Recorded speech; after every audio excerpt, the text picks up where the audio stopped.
এটা কিন্তু আমার আম্মার জন্য নিচ্ছে কিন্তু, আর আম্মার জন্য যেহেতু নিচ্ছে আপনি কিন্তু অনেক ভালো দিতে হবে স্যার, কারণ রাজশাহীর জন্য দুর্নাম না হয়।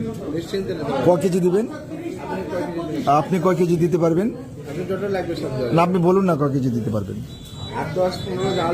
আপনার মনে যা চা দিয়ে দেন, কিন্তু এর আগে আমাকে দুটা প্লেটে দুটা দেন, দুটা প্লেটে দুটা দেন।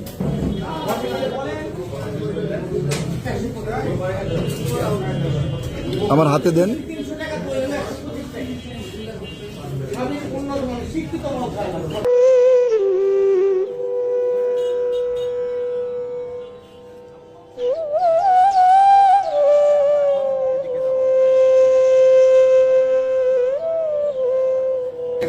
তাহলে মোট কত কেজি? 10 কেজি দেন। আমার আম্মা যদি ভালো লাগে তাইলে কিন্তু অনেক নেব।